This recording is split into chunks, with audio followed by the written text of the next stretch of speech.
Welcome to the Women's Money Wisdom Podcast. I'm Melissa Joy, a certified financial planner and the founder of Pearl Planning. My goal is to help you streamline and organize your finances, navigate big money decisions with confidence, and be strategic in order to grow your wealth. As a woman, you work hard for your money, and I'm here to help you make the most of it. Now, let's get into the show.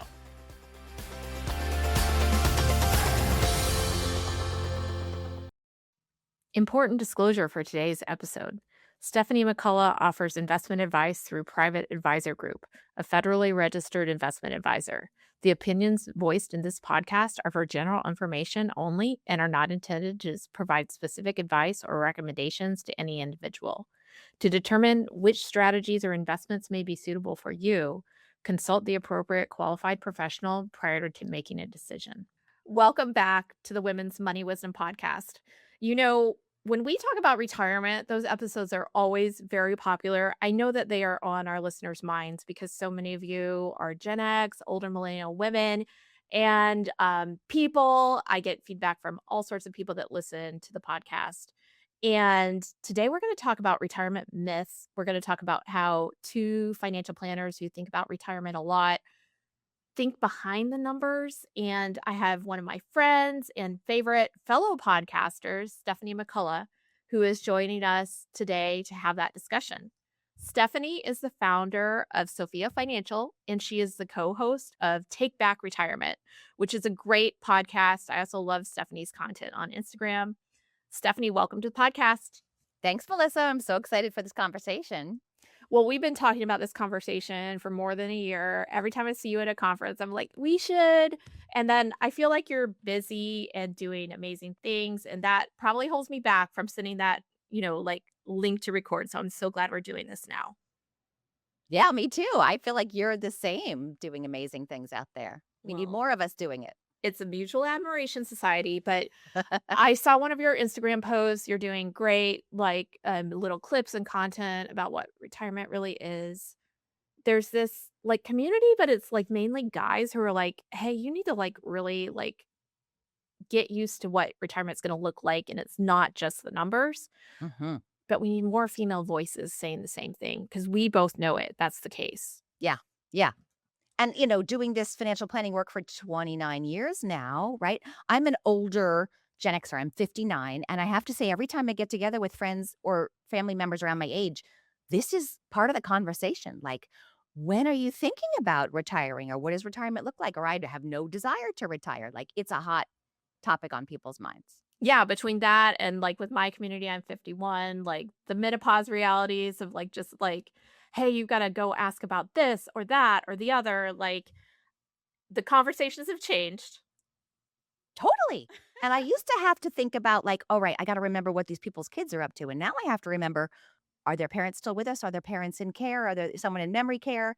There's just so much more that we're all dealing with and that we want to support our friends and clients around. Well, you are speaking to my drumbeat on the podcast, the messy money middle, how we're not as well prepared as we need to be, how the role of financial professionals can be something of a proactive preparer, an integrator, a connector, preparing you for that messy money middle. And I think one of the things that just holds true to me is we're focusing on the wrong things when it comes to retirement, or maybe just not enough. So what do you think, especially as you've, gone on this journey with your podcast, what do you think people miss? What are we too focused on and what is underrepresented in the retirement conversation? Well, one of the things that's bugged me for a while is people still, or maybe it's like a cultural idea that retirement equals age 65. Yes. And I think that airs on two fronts, right? Research shows a lot of people retire or are forced to retire are either by health or by layoffs. Hello, ageism is real. Earlier than 65, and they have to reinvent or do something. And of course, a lot of us want to stay active and engaged and vibrant and doing something and feeling, connected with the world and making an impact. Plus, longevity is real, right? Even though all my clients say, I don't want to live that long. Oh, well, that's nice. Someone's going to live to be 113. Most of us are going to live much longer than, even our grandparents did. Looking back at how your parents and grandparents aged is not necessarily how we're going to age. So, given the reality that we're going to live a long time after 65, does it make sense financially, but also for lifestyle to just not work after that time? Yeah, I agree, and, like, there's also this for people like myself, I don't wanna put you in that group, but, like, what is your purpose if or when you retire? Yeah. Because your identity is so connected to where you go to work if you have a passion for it. Totally. You have to think about, yes, what am I going to do with my days? But yeah, how am I going to find meaning? How am I going to find purpose and, feel like getting up in the morning? And okay, maybe your job wasn't exactly what you would like, but it gave you purpose in some way or other. I mean, I feel like some of my clients, they know exactly what they've been wanting to do, Yeah. and others are a little bit kind of up in the air, or when faced with it, they haven't really thought through, "Oh, I might experiment with that, or I might like to try this." I think it's one of those areas where preparing, maybe doing little experiments, having conversations, right? Deep introspective conversations can only help. It's true, and I see some families that are like, that is the goal. Like, when you say, "What's your retirement goals?" They come to you in their 40s and they're like, "We are retiring at age 60," whatever the case may be. Yeah, And it's like they're both locked in, they're both ready to go. Somebody's kind of been like they've got the spreadsheet, maybe they're engineers, a lot of them are.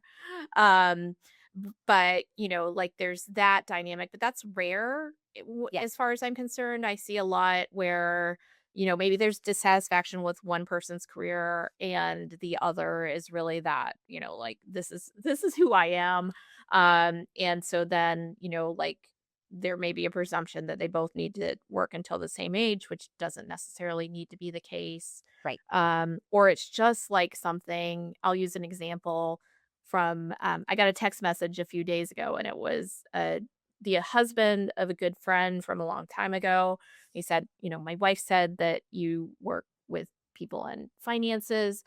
We don't need you now because we're not going to retire for a few years. But when we do, we need you. And I wanted to be like, oh, you do need me now though, because like there's so many more things I can do 5 years out than the week of. Absolutely. That is the perfect time to start talking to a financial planner because there's so many moves you can make, things you can put in place, but you've gotta do it before you actually need them. It's Like, so you've true. got you've gotta have some time to build up whatever it is. Yeah, we get super excited when people come in 5, even 10 years out from when they think they need to make that switch from accumulating money to maybe stopping accumulating or spending some of it, even if we don't call it exactly retirement. I always put retirement in quotes. Yeah, it's true. I think we are fortunate at Pro Planning to start working with a lot of people actually in their 30s and Mm. 40s, and they're just those like superstar students who have kind of got past the maxing the retirement account, and they're like, "Oh, we think we like have some more questions," and I'm like, "Oh my gosh, you guys are going to be so well prepared for whatever life brings you, whether it's an opportunity or a setback." Because that is actually what the iterative process of financial planning is like it's a prep course in life's uncertainties and turns, and it's also an expander pack for your ability to get things done. Mm. But also if you're kicking yourself and you're like, "No, I'm retiring like next week," like Stephanie and Melissa are saying, "I made a huge mistake." That's not the case either. It's still worth a call. Absolutely, because the financial planning part gets so much more complicated in retirement or close to retirement or even just closer to the age of Medicare and the age of Social Security. And, there's a time when the IRS says you have to start taking money out of your retirement. Like there's just more. Yes, there's more uncertainty. Like, if Mhm. you're planning for retirement, you're trying to get to a certain pot of money, which we can dispute, but still, it's kinda simpler, Yeah. but we don't know how long you're gonna be around, we don't know how much money you're gonna need, we don't know what inflation's gonna do, like, there's a lot of unknowns, which doesn't mean don't plan. It means plan. We can at least try to narrow the range of outcomes, and we can know, to your point about the iterative process, we're making total guesses, but doing the guesses helps us know how to shift, when the shizzle hits the fan because it will. That's true. Like if you look in we both started working in the mid to late 90s, right? Yep. In this world and we've lived through a lot, like having for me 25 plus years of experience in the world, thrown for a lot of curveballs, also seen a lot of unfortunately personal curveballs thrown at people, but you cannot exactly forecast the next 25 years No or way. 30 years. And the reality is that retirement is not a finish line, it's a starting line. Yes. Yes, and it's really about like, okay, what are the financial tools that we would as financial planners would suggest that you've got in place so that you're as resilient as possible.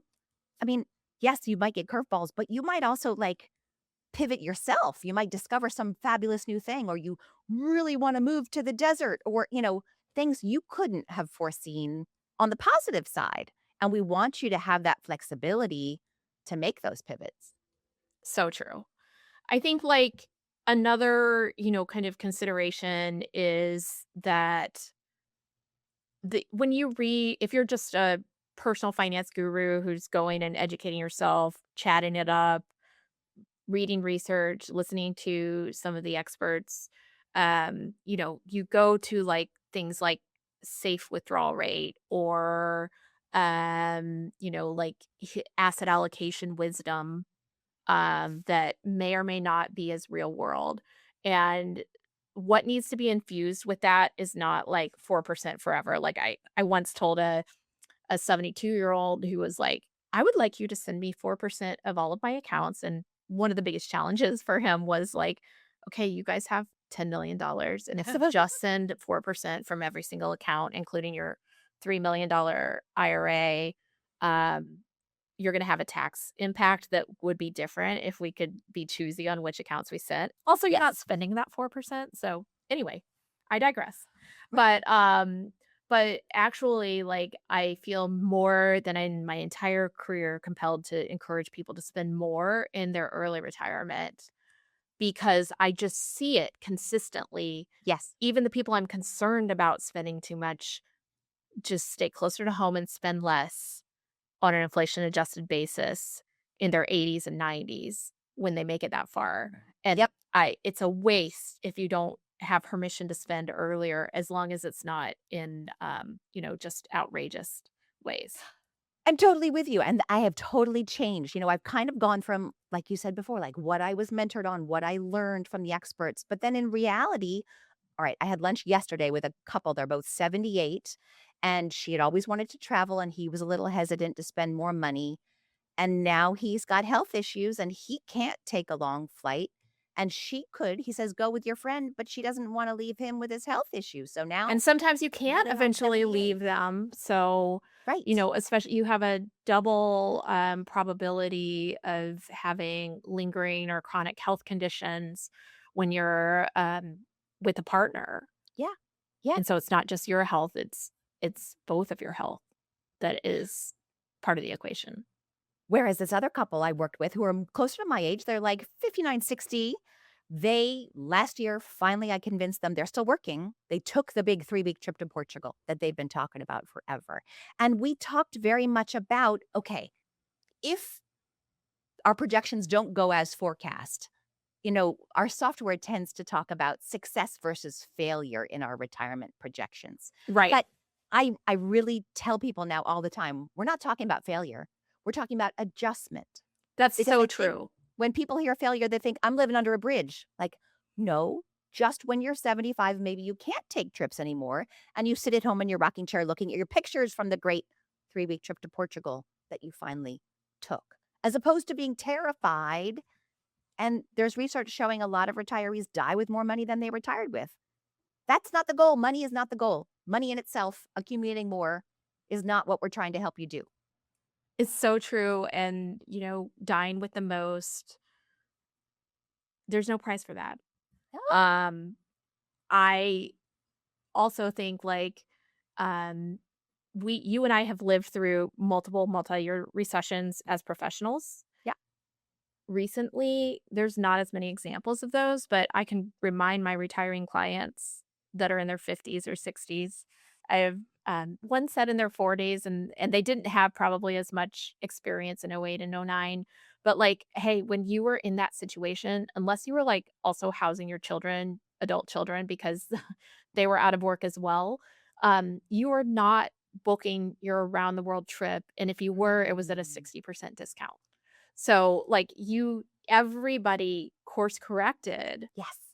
when they went through a very difficult market, and spending and, like, psychology was very scarcity mindset for the better part of the next decade.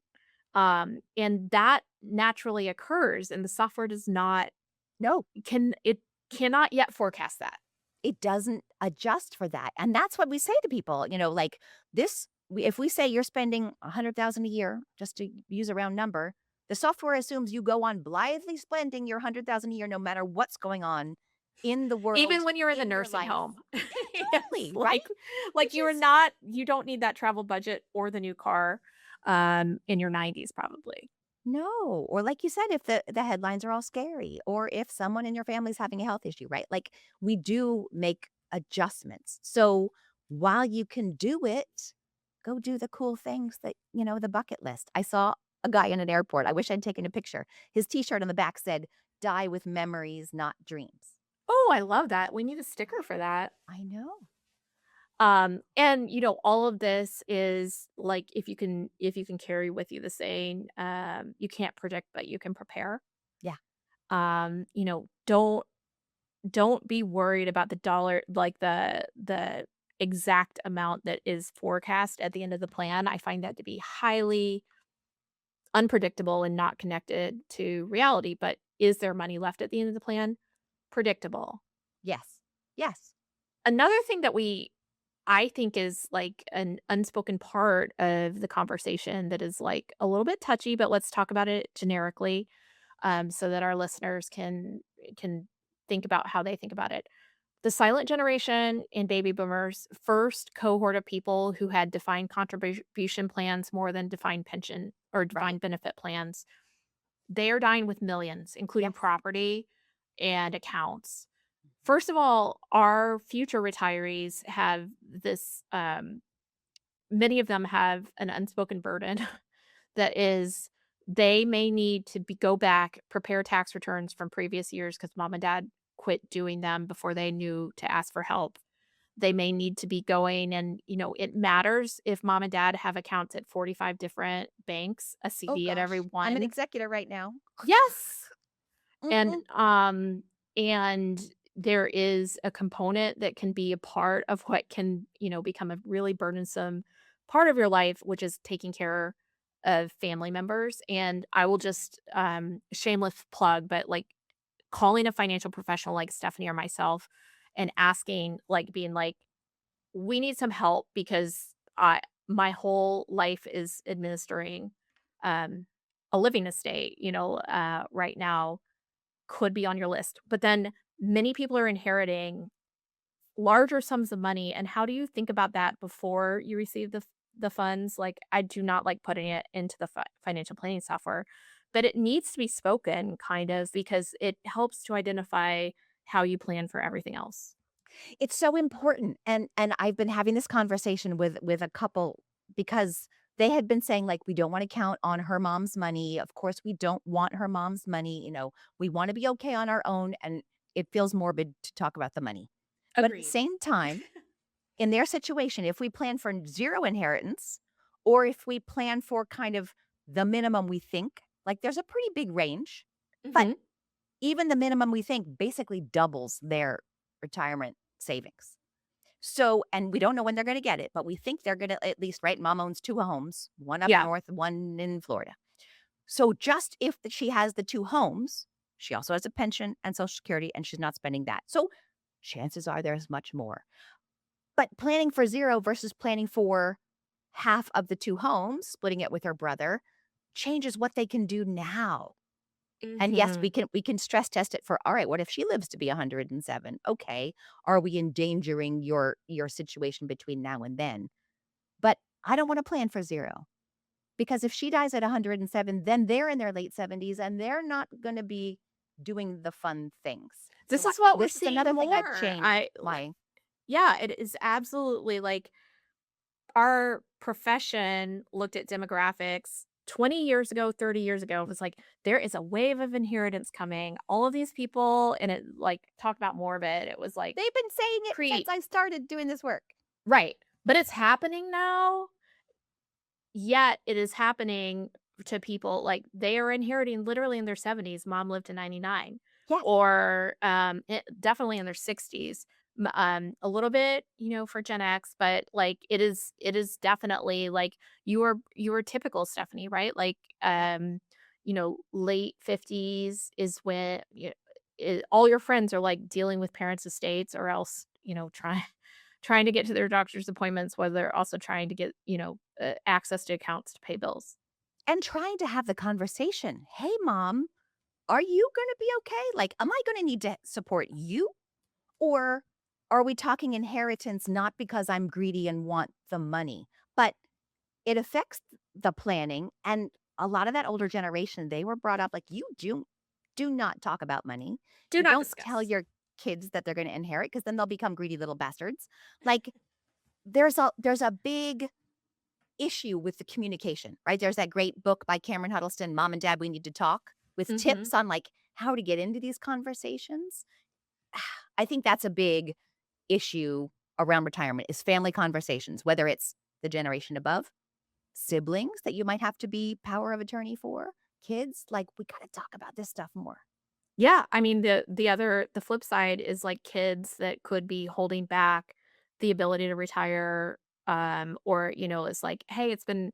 I see this often, and I don't wanna overgeneralize, but, like, with, single women, maybe widowed or divorced, where, like, the bank of mom just never quit, Oh yeah. and, but there is more limited means, maybe there's not an expected inheritance, and it's like, "Hey, these are real impacts, and we're talking about, like, a full-grown adult here." Like, I don't think it's done any favors to have, like, health insurance lasting until 25 or 26, and so Yeah. I mean, yes, I'm for it, but also there's this, like, the cord stays very connected in a time where also, like, I'm I might have a kid that lives in the house. Like, one of them seems like really enjoys being close to home, but, like, does that mean that there's no rent? Even if it's, like, you need to kind of, um, mimic some reality, and or sometimes you need to have difficult discussions. Yes, and I feel like especially women have picked up this message that if they're worried about their own financial security and accumulating wealth, heaven forbid we use that word, that's selfish. And I we gotta push back on that. It's not selfish to look after your own financial security because guess what? If you give away too much now to kids or whomever, you might end up sleeping on their couch. Like, they probably don't want that down the road either. So it's never selfish to prioritize your own financial health. Yeah, your self-interest is not selfish, it's actually, like, part of the kind of American contract, right? Like, we are not in a, um this is like the patriarchy is not there to help you. You've got Absolutely not. to be accountable for yourself, but also encouraging independence with the next generation is a gift. It is Yes. not a curse. That is something that if it hasn't happened yet, then, maybe that's where you need to invest in professionals, whether it's psychologist or financial planner, because like Yeah. a perpetuity of interdependence is often not sustainable. Financial coaches can be super helpful, right? Like Mhm. investigating that thing. I feel like it's one of those things that the family conversation can be super fraught. So bringing in a you know, Mediator, yes, right? Some kind of independent professional who doesn't have the emotional ties can be really helpful. for sure. Well, I wanted to like include in this conversation a few kind of questions, like, what do you think? Air your full honest assessment. Or I just like speed round. I'll include my own thoughts as well. I haven't scripted them, so we'll just see what comes out. But the first question I have for you, Stephanie, is what is the most overrated retirement rule? I think it's the 4%. Like people get so stuck on I it. don't love it either. Ah, Yeah, it's so problematic. The research when you dive into it of how they came up with it, like, it's to get through the worst of possible times. So then if you limit yourself to 4% and you don't live through the worst of possible times, you've underspent. Most yeah. people spend less as they age, as we've said, like, there's a lot of issues with it. It's really built what you don't realize unless you did a lot of research is it's built for, like, a 30-year window. Mm, It's not built to have any sort of resilience in the plan of, like, adapting. right. I don't love it either. Another one that I just think is like it's built from our grandparents' generation is, like, you should look at your age and that should be your allocation. Oh, yeah.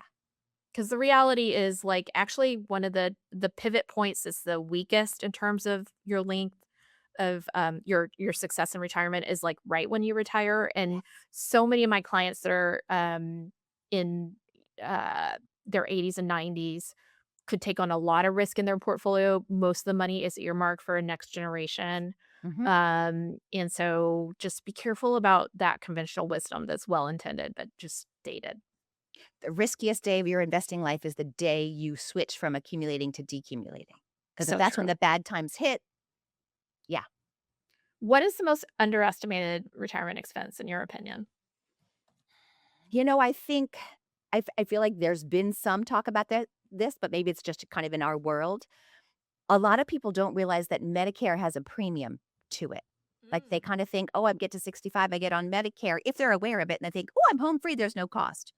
Well, there is a cost, and the cost is actually graduated, right, depending on your income 2 years previous. There's IRMA, which I don't never remember what it stands for, but it's basically the surcharge on the Medicare The premium. tax on your Medicare premium if you made more money. That can really hit people, especially if they've followed the conventional wisdom of stuff as much money as possible into your tax-deferred retirement accounts. And then when you start taking it out, you're not necessarily in a lower income tax bracket in Yep, retirement. so true. I think, another medical expense because I do think it kinda lumps into medical is, like, dental, if you're can be huge. Like, I had a client that spent 50 or 60,000 Oh, on easy. dental work, Mhm. and that is just not covered. It's a tax deduction, maybe, but And it's things you don't wanna be doing, but you yeah. need teeth, right? Like, it's never pleasant. Yeah, and if you were somebody who, just, embraced more supplements, things that aren't typically covered by prescription plans, things like that, Yeah. that's another where you like, just you need to be, like, full honesty. Same with, like, med spa, plastic surgery, like, tell us if you plan a facelift, like, Yeah. we'll put it in the plan. Even chiropractic's not really covered, right? Some of these alternative therapies that people are into, including me. But, like, yeah, we gotta look into that. Yep. What do you think one thing is that people should stop worrying about? Stop worrying about, I think getting it exactly right. Mm. Or this idea like, "Oh, I should know this stuff. I'm so bad at it. Like, I'm bad at money." Like, okay. You don't have to go and get an advanced degree and read all the books to make smart money moves, right? Like, kinda give up the perfect, right? Perfect is the enemy of the good, is the enemy of momentum and taking healthy steps. Like the conversation with your parents, you don't have to have it all nailed down, but start. Just Yes, just start. get started. I think I'm willing to, like, put this on a reel and come back and have it bite me, but, for wealthy people, like, stop worrying about whether Social Security will be there. I Totally. think it will. I think it'll be adjusted. It takes a crisis for, government to act. Yep. You can definitely give a haircut in the assumptions, but I think Yep. it's, a social contract that's gonna exist. Retirees vote. Yes, they do. Uh, okay, what's one thing people aren't worrying enough about? I I'm not sure if worrying's the word, but, like, thinking about having a plan for aging. Like, how do you want to age? And we all wanna be healthy until we drop dead, but if you have reduced capacity or reduced mobility, what do you want to happen? Do you wanna stay in your home and get a chairlift? Do you wanna try to live on 1 floor? I have one couple, they're in their, like, mid-50s. They wanna move to a continuing care retirement home, like, tomorrow because both their parents lived in one and they thought it was great. They've thought about it. They have a plan. They know where they want to go. But a lot of us kind of just do the head in the sand. Even a family member of mine, right? Her husband recently fell down the stairs in this Oh, old poor house that's guy. really steep. Then he was paralyzed and then he just passed away. And she's still in the giant old home, Yeah. right? Like, Change is hard. it's hard. But the most beautiful aging stories I've seen, I use my first mentor in the profession as an example. She moved early to um, a retirement community, and they have just been a beacon to what a great retirement should look like. They nailed it, and it was because they were willing to let go of a little bit more earlier. Mm, right? And they can meet their people and get involved in the community. And we're not saying everyone needs to move to a retirement community, right? But I interviewed a woman on our podcast who realized after she cared for both of her parents and then they died, she was single, no kids. She's like, who's going to care for me? So she changed her whole life while she was still younger and vibrant, right? She moved to a high rise with people of all different ages and she got to know her neighbors and she was in a walkable community and she had doctors that were nearby. Like she put the things in place to be able to solo age I love it. in a smart way. And so proactive and empowering what you're Yes. describing. Okay, I've got a hot take on this one too. I think that hopefully some of our listeners are listening who are these people.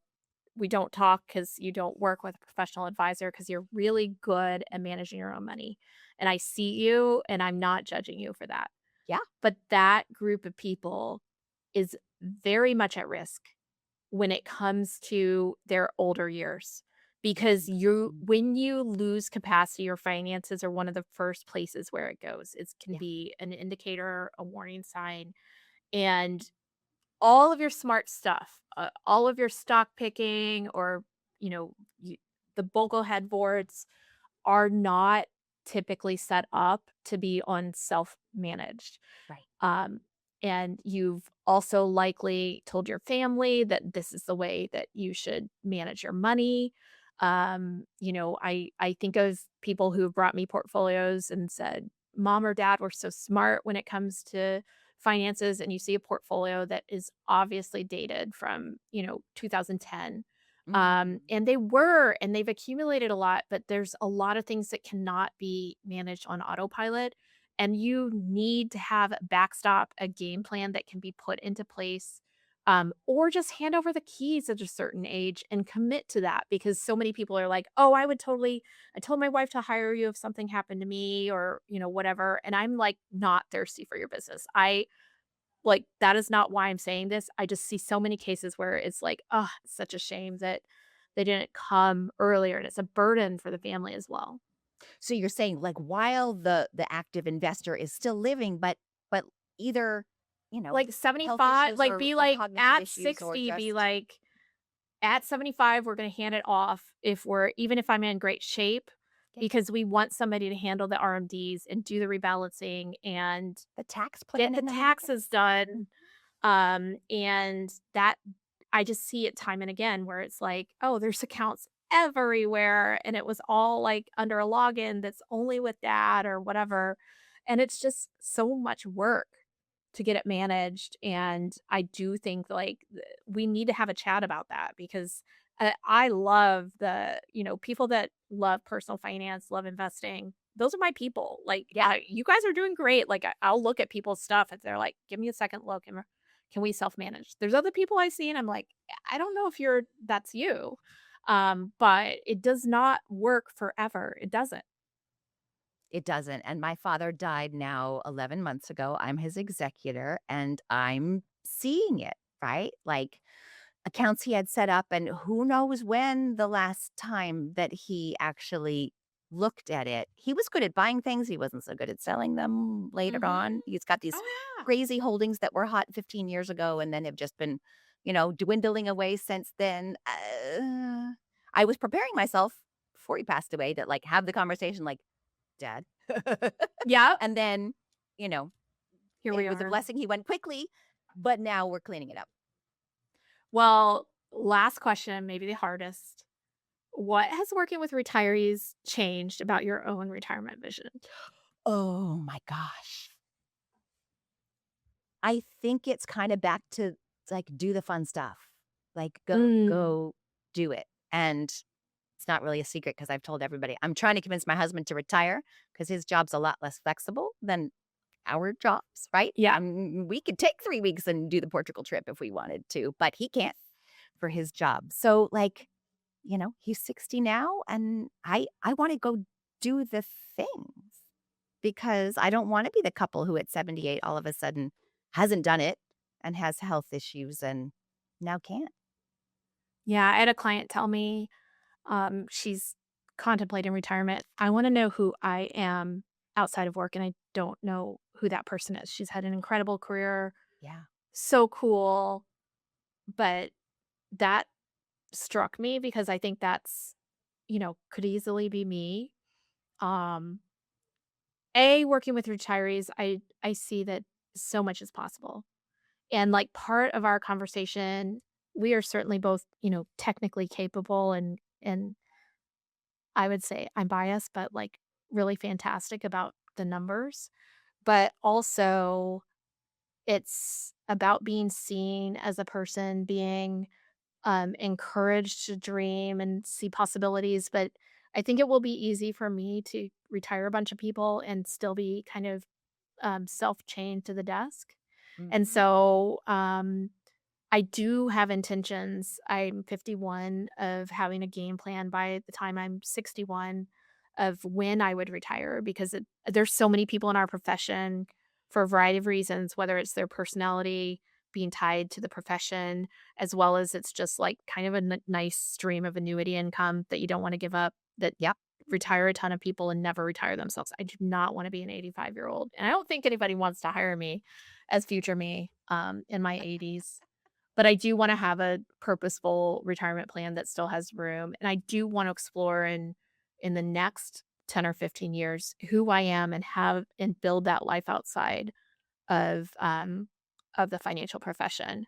And all of my clients doing amazing things in retirement and really living blessed lives is a wonderful, um, encouragement on that Yeah. path. Role models for you. They are, and, like, we get to see so many cool things and see It's true. them, kind of, um, on the whiteboard and then happening, and, I wouldn't give that up for the world. It's a wonderful opportunity to get a chance to talk to people about retirement. Retirement isn't limiting, it's empowering if you do it the right way. Totally. We've had a kind of occasional series within the podcast called Real Retirement Stories, where we have Ooh, people who good have one. retired, women, and then they share what they're doing now. And one with her friends started a podcast called 80s TV Ladies, and they like Yes! look at 80s TV shows and then they interview like the producers and writers and stars. She has had so much fun. And she worked for, I don't know, one of the networks her whole career. Like, so it ties in. But I mean, she would never have imagined that. There's some really fun stuff that can be done. Well, Stephanie, how can people find the podcast as well as your socials and any place else you wanna send them? Thank you, Melissa. So the podcast is called Take Back Retirement. It's in all the podcast places. And the company is Sophia Financial, Sophia with an F. I'm Stephanie with a PH, Sophia with an F. So it's at Sophia Financial on all the various social places and YouTube. Thanks for the real discussion when it comes to retirement. I loved having you. Let's do it again sometime. Awesome. Thanks, Melissa.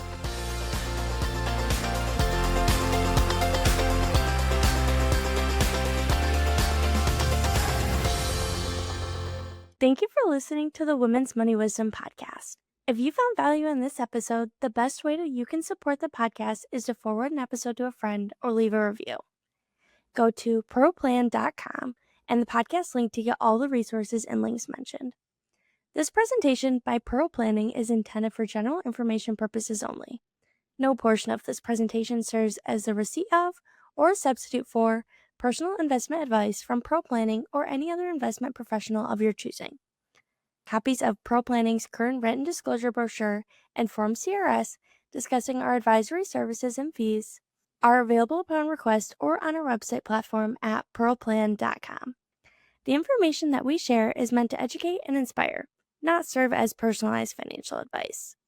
Everyone's situation is unique, so be sure to consult with your own financial professional for guidance that fits your life. And just so you know, the opinions shared in this podcast are Melissa's own and those of her guests. They don't necessarily represent any organizations with which Melissa is affiliated. For more important disclosures, please go to our webpage at pearlplan.com.